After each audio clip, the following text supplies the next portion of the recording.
Olá, meus irmãos, sejam muito bem-vindos a mais um culto online, da Igreja de Cristo Senhor. E que a paz do Senhor Jesus esteja com todos, que o Senhor Jesus esteja abençoando a vida de cada um de nós, nos guiando, nos conduzindo por meio da sua santa palavra. Para quem não me conhece, eu sou o Samuel, moro em Morro Redondo, me congrego com os irmãos na Igreja de Cristo em Pelotas. E estou aqui mais uma vez para trazer uma palavra, uma meditação da palavra para os irmãos, para cada um de nós, e que possamos assim estar procedendo de acordo com a sua santa palavra. E gostaria de estar trazendo aos irmãos um assunto que é de extrema importância para a sua igreja, principalmente na época em que vivemos no mundo, E este assunto é muito pertinente porque diz respeito ao nosso compromisso com Cristo, com a sua palavra, e vai afetar diretamente, na nossa propagação do Evangelho e da salvação entre as pessoas. Eu gostaria de estar iniciando aos irmãos com a palavra em Tiago, capítulo 3. Gostaria de ler aqui para os irmãos. Tiago, capítulo 3. Se quiserem me acompanhar, abram suas Bíblias. Tiago, capítulo 3. E vamos ler alguns versículos apenas. Aqui, Tiago está falando no contexto sobre a língua, um órgão difícil de se controlar, Inclusive fala no início do capítulo, feliz é o homem, abençoado aquele que controla, que doma a língua, que não tropeça no falar. Mas lá no versículo 8 de capítulo 13 em Tiago, no versículo 8, vai dizer o seguinte: a língua, porém, nenhum dos homens é capaz de domar. É mal incontido, carregado de veneno mortífero. Com ela bendizemos ao Senhor e Pai, também com ela amaldiçoamos os homens, feitos à semelhança de Deus. De uma só boca procede bênção e maldição. Meus irmãos, não é conveniente que essas coisas sejam assim. Acaso pode a fonte jorrar do mesmo lugar o que é doce e o que é amargoso? Acaso, meus irmãos, pode a figueira produzir azeitonas ou a videira produzir figos? Tampouco fonte de água salgada pode dar água doce. Aqui está falando, no contexto que todos os animais e feras o homem tem domado. O contexto fala que o navio grande, ele é domado com um pequeno leme, um pequeno freio é posto num enorme cavalo e assim conduz ele para onde se quer. Mas a língua é mal contido, difícil de se domar, difícil de se controlar. E nos traz algo muito interessante e um alerta muito forte com relação a isso. Onde fala que com essa nossa língua nós bendizemos a Deus e amaldiçoamos aos homens. Veja que contraste, bênção e maldição. Da nossa boca pode estar saindo bênção para os homens, bênção para os nossos irmãos. Da nossa boca nós bendizemos, adoramos, glorificamos ao nosso Deus, mas dessa mesma boca, dessa mesma língua, nós também podemos estar amaldiçoando aos homens, aos nossos irmãos, ou seja, podemos estar nos tornando algo ruim para os nossos irmãos, podemos estar sendo ruim para os nossos irmãos, ruim para os homens. Estar desanimando aos homens, desanimando aos irmãos, estar com nossa boca adorando a Deus, desanimando ao nosso irmão, entristecendo ao nosso irmão, magoando ao nosso irmão com o que nós falamos, desincentivando. E isso é algo muito ruim. Ao invés de sermos bênção na vida dos irmãos, acabamos sendo maldição na vida deles. Acabamos por, em vez de animar alguém, desanimar. Em vez de incentivar alguém a ser um cristão fiel, a ser uma bênção no reino de Deus, podemos acabar incentivando alguém, ao contrário, a desistir da fé, desistir da caminhada, a não estar sendo bênção no reino de Deus. Então nós precisamos pensar muito bem sobre isso, irmãos, porque a palavra vai dizer que não é assim que tem que ser, não é desta maneira. E aí vai nos trazer uma pergunta: acaso pode da mesma fonte de água jorrar água doce e amargosa? Pode jorrar da mesma fonte de água doce e água salgada? Acaso pode uma figueira produzir azeitonas?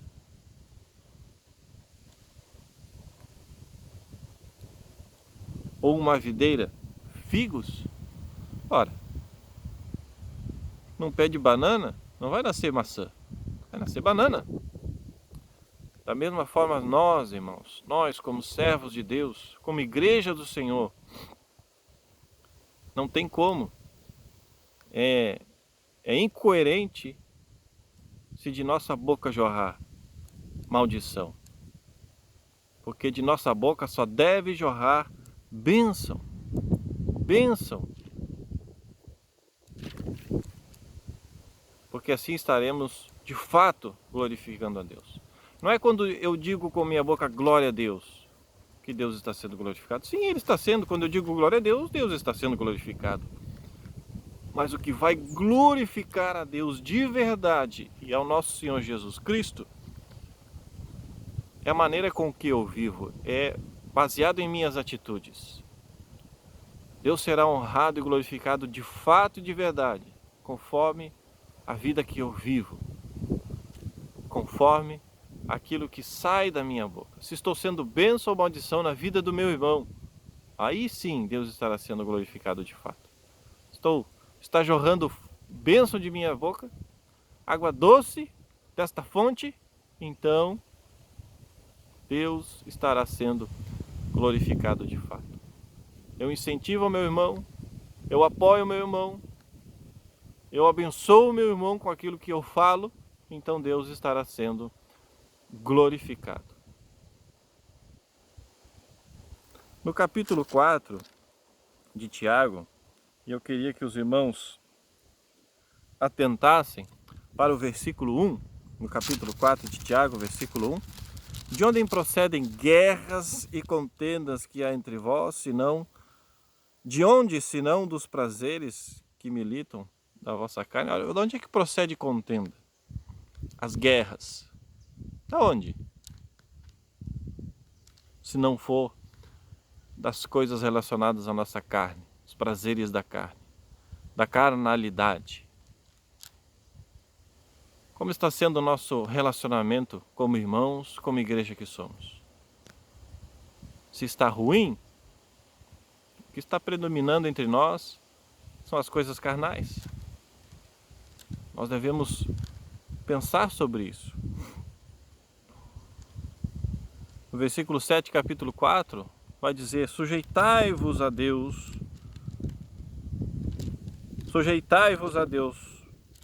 mas resisti ao diabo e ele fugirá de vós. Chegai-vos a Deus e ele se chegará a vós outros. Purificai as mãos, pecadores, e a vós que sois de ânimo novo, limpai o coração. Para onde nós devemos nos direcionar? Para onde nós devemos nos achegar? Para mais e mais perto de Deus. Devemos nos sujeitar a Deus. Quando nós nos sujeitamos a Deus, nós estamos nos sujeitando à sua palavra. E quando nós nos sujeitamos à sua palavra, nós sujeitamos uns aos outros.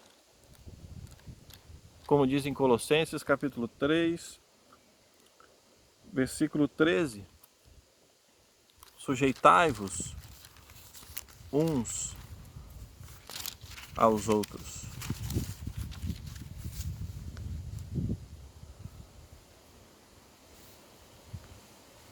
Suportai-vos uns aos outros.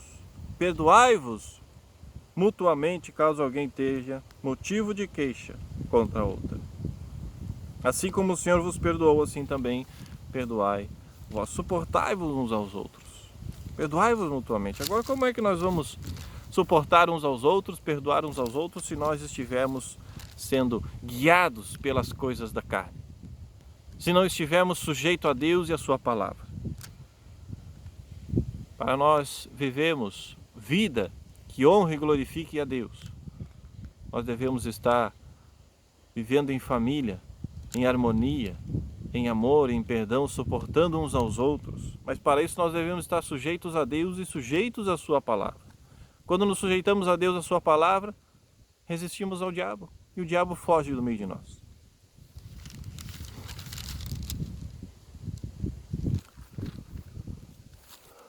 Medite, irmão. Medite na palavra do Senhor. Não vamos ficar apontando, o irmãozinho fulano, o irmãozinho Beltrano, ele precisa ouvir isso. Não. Vamos colocar um espelho diante de nós e vamos dizer assim, tu aí que está nesse espelho, está precisando meditar na palavra do Senhor, no que a palavra de Deus diz. Está precisando meditar sobre isso. Como está o meu relacionamento com o meu irmão? Como está o meu relacionamento com Deus? Como está o meu relacionamento com o meu irmão? Eu estou sendo bênção na obra de Deus ou estou sendo maldição? Eu estou sendo bênção na vida do meu irmão, na vida dos homens, ou estou sendo maldição? Lembre que lá em Colossenses 3:13 diz: perdoai-vos mutuamente, assim como o Senhor perdoou a cada um de nós. E o perdão é algo que deve fazer parte na vida da igreja, entre os irmãos. A palavra de Deus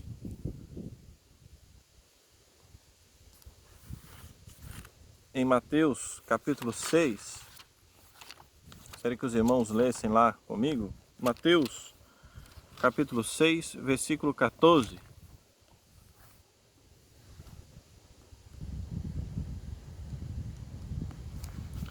Porque se perdoardes aos homens as suas ofensas, também vosso Pai Celeste vos perdoará. Se porém não perdoardes as suas ofensas, tampouco vosso Pai vos perdoará as vossas ofensas. Veja que forte isso. Que sério é isso. Imagina uma igreja onde irmãos que ali estão não conseguem ter um relacionamento de irmãos, de família, onde não conseguem se perdoar. É tão fácil de nossa boca, de nossa língua, sair maldição, uma palavra que não é bênção para ninguém. É tão fácil criticar. A nossa boca é tão fácil criticar negativamente a algum irmão, a obra do Senhor, algo que está sendo feito. Mas veja o quão difícil é desta mesma boca sair a seguinte frase: meu irmão, eu errei, me perdoe. Por que isso é tão difícil? Será que não estamos pendendo, sendo guiados pelas coisas carnais? Devemos nos deixar ser guiados pelas coisas espirituais, pela palavra de Deus, para que nós consigamos perdoar uns aos outros. Veja que sério é isto, meu irmão. Jesus está dizendo: se vocês não se perdoarem, tampouco vosso Pai Celestial vos perdoará as vossas ofensas. E não se esqueça que o perdão de Deus é extremamente importante para as nossas vidas. Porque sem o perdão de Deus, nós não entraremos nos céus, não receberemos a vida eterna. Veja quão sério é, quão importante é nós analisarmos a nossa vida como igreja e pensarmos como estamos vivendo. Que a maneira como vivemos como igreja, nosso relacionamento com os irmãos, ele vai ser extremamente importante, porque a maneira como estamos vivendo pode nos tirar a herança da vida eterna. E para onde nós queremos ir? queremos ir para o céu, queremos ser salvos. Então, que possamos viver, como igreja que somos, uma vida baseada, sujeitada a Deus, sujeitada à sua palavra. E assim possamos conviver em harmonia entre os irmãos, com os irmãos. Sendo bênção na vida do irmão, perdoando ao irmão. Existe aquele texto clássico, né, muito bem conhecido, em Mateus, capítulo 18, né? Pedro chega para Jesus, ó Senhor, quantas vezes eu devo perdoar ao meu irmão? 7 vezes? Pedro achou que estava... o senhor vai gostar dessa minha pergunta. Jesus vai gostar dessa minha pergunta. Ele vai dizer, ó Pedro, tu é o cara. Mas aí o que Jesus fala para Pedro? Eu não te digo até 7 vezes, Pedro, mas até 70 vezes 7. E isso diariamente, né? Agora imagine, o que Jesus está falando? É para ficar contando, ó, já te perdoei uma vez, viu? Ah, tá ok. Aí chega, o irmão erra de novo, ele vai lá, pede perdão, ó, é a segunda vez que eu estou perdoando isso. É isso que Jesus está falando? Não, não é. Jesus está dizendo, olha, não há limite para o perdão. Se o teu irmão errar 490 vezes contigo, é para perdoar ao irmão 490 vezes. Por amor ao irmão, mas principalmente por amor a Cristo, por amor a Deus, por amor à palavra de Deus, para que Deus seja glorificado por meio de nossas atitudes. Eu quero que possamos analisar um pouco sobre a vida da igreja em Coríntios.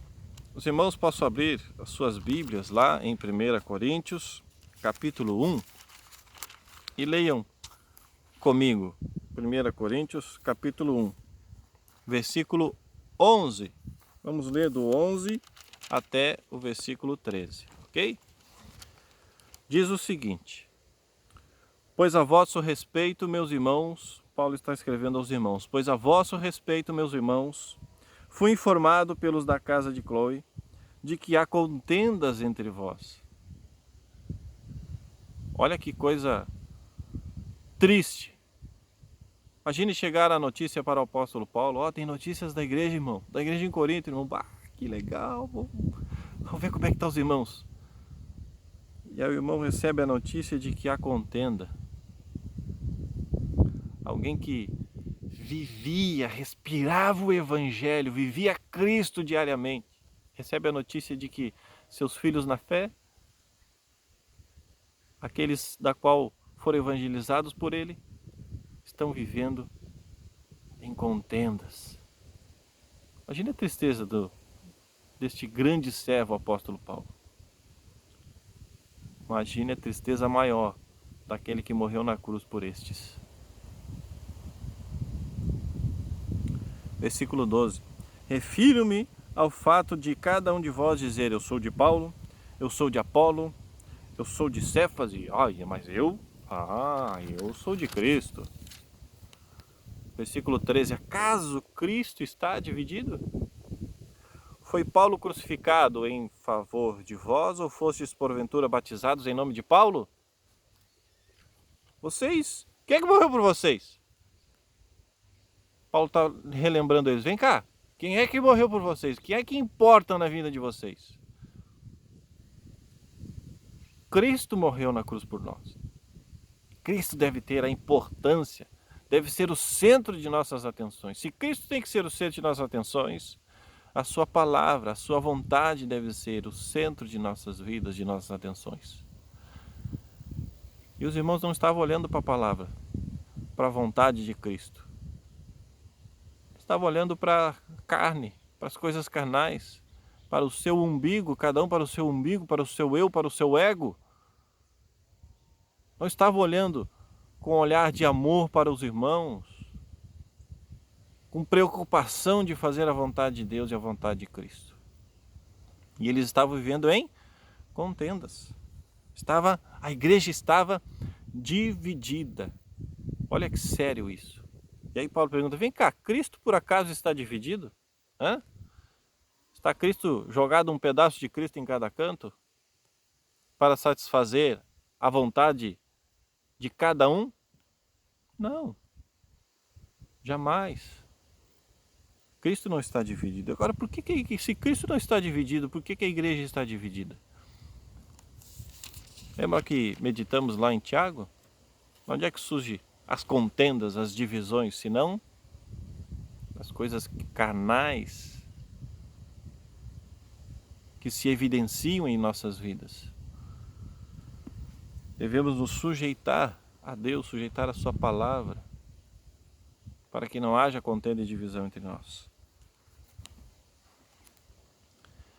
Mas agora, é triste de fato, né? Muito triste a igreja estar dividida. Agora, meus irmãos, infelizmente, isso não é só uma realidade da igreja lá em Corinto, naquela época. Infelizmente, é uma realidade hoje na igreja. Quantas congregações da igreja do Senhor, quantas congregações não estão divididas, cidades divididas.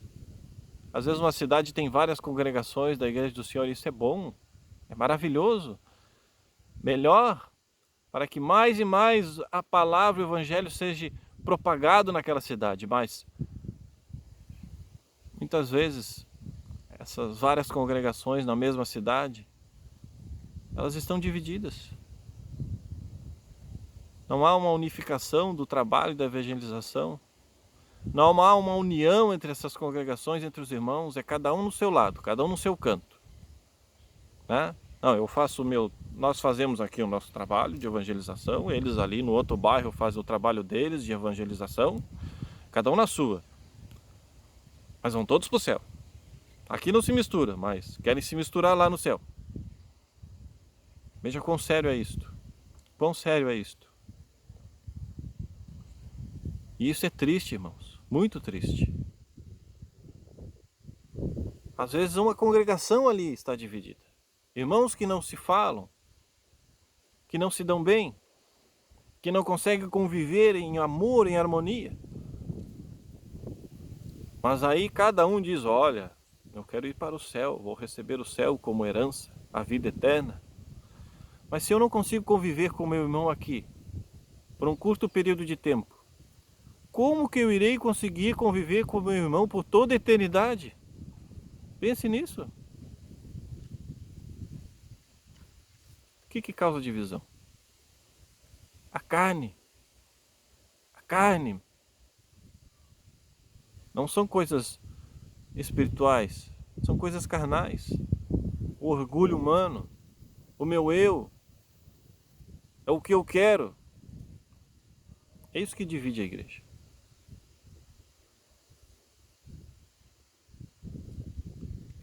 Muitas vezes, irmãos, eu paro, penso e reflito sobre a igreja de Cristo no Brasil. E há tantas coisas boas sendo feitas, tantas coisas boas, tanto projeto, tantos planos sendo colocados em práticas que são bênçãos para a igreja e para a vida daqueles que não têm Cristo, porque são coisas que ajudam a propagação do Evangelho, a divulgação da salvação entre as pessoas. Só que muitas vezes alguns trabalhos são feitos individualmente, é de uma congregação. Aquela congregação está fazendo um trabalho, não, então eu vou fazer um outro aqui, né? Aí parece que às vezes as coisas são feitas como que uma disputa, né? Vamos ver quem é que faz melhor, quem é que salva mais pessoas. Isso pode acontecer numa cidade, com várias congregações numa cidade, pode acontecer a nível nacional. Isso é lamentável. Nós precisamos unir forças. Unir forças. Ó, os irmãos lá em tal cidade estão fazendo um trabalho desse jeito, daquela maneira. Vamos apoiar. Liga para os irmãos, conta com a gente. Estamos juntos nessa. O que nós podemos fazer para que a obra do Senhor seja feita cada vez de maneira melhor. É isso que Deus quer. Quer ver? Olha só.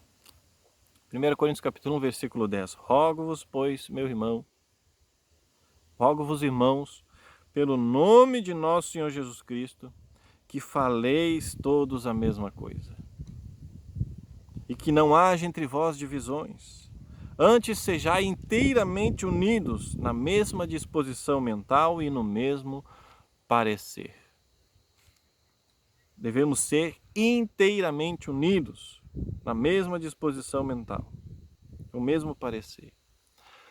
O objetivo de todos nós deve ser apenas um: fazer a vontade de Deus e levar o Evangelho a todas as pessoas. Nós temos trabalhos aí fantásticos, né?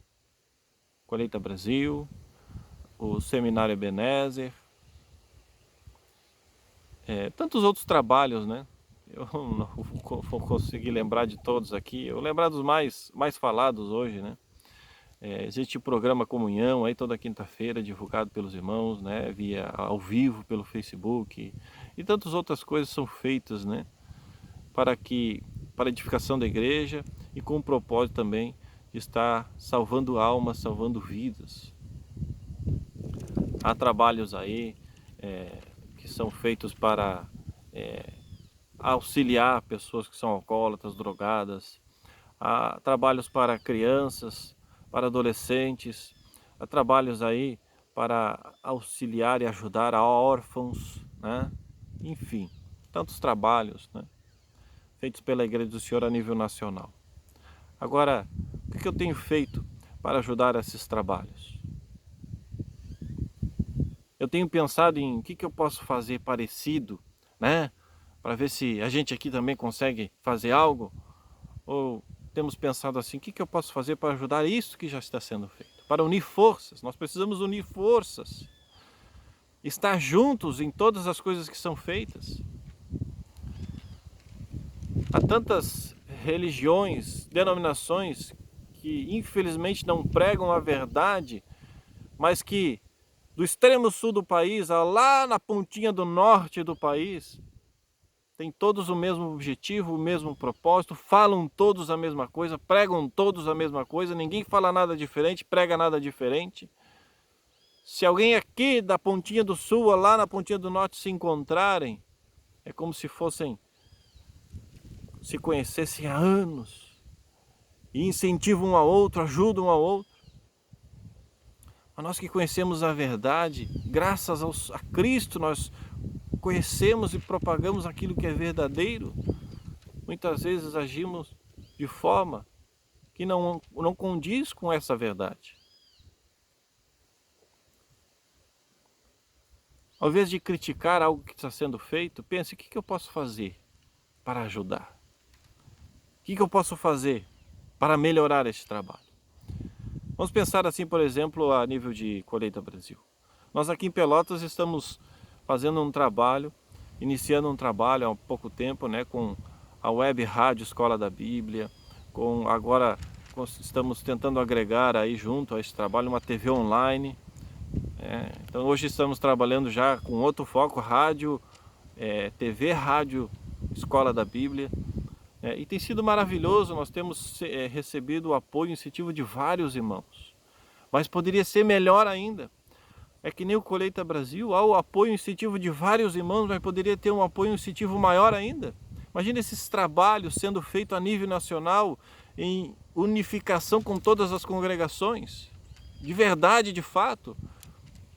Mas alguém pode dizer assim: mas tem umas coisas lá que os irmãos estão fazendo em Pelotas lá, eu não concordo. Então eu vou fazer do meu jeito aqui e vou fazer melhor.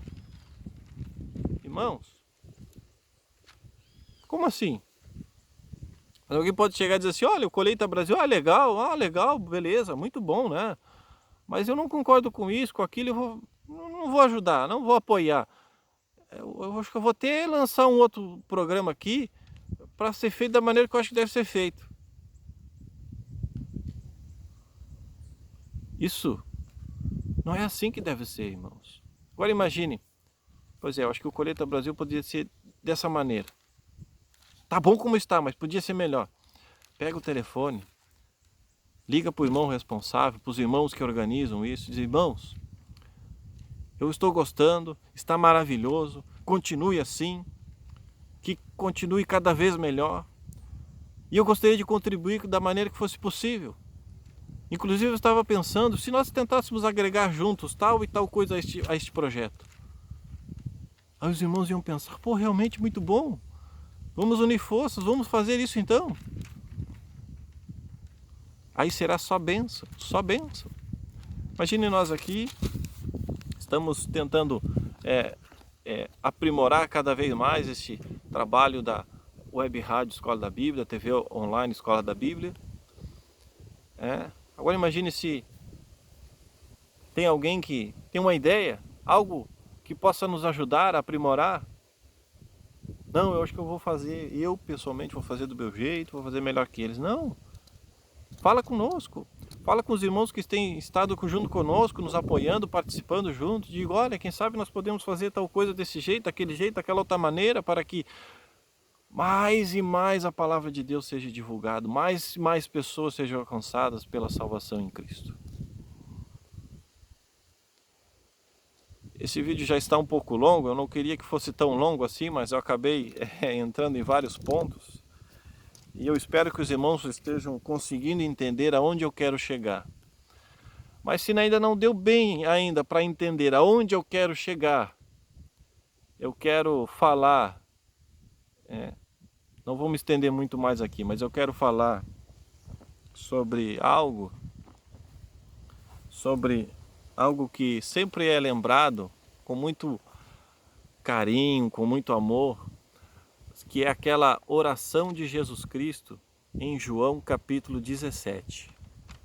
Eu não vou ler toda essa oração aqui, mas eu quero ler aqueles pontos da oração de Cristo em João 17 que diz respeito a este assunto que eu estou tratando com os irmãos. É João capítulo 17. Deixa eu só, perdão irmãos, deixa eu só pegar os versículos que eu destaquei aqui. Versículo 18, ok? João 17, versículo 18. Eu não vou ler até o final, mas 18 até o 23, tá? Eu quero trazer alguns destaques desses versículos para os irmãos. Jesus falando então, João 17, 18. A oração orando a Deus, né? Assim como tu me enviaste ao mundo, também eu os enviei ao mundo. Então Jesus está dizendo assim: ó, Pai, me enviaste ao mundo. E da mesma maneira que me enviaste ao mundo, agora pense bem, para que Jesus veio ao mundo, né? Para morrer na cruz, né? Morrer na cruz por nós, por toda a humanidade, né? Para que todo aquele que nele crê seja salvo, não pereça. Ok. Jesus veio ao mundo para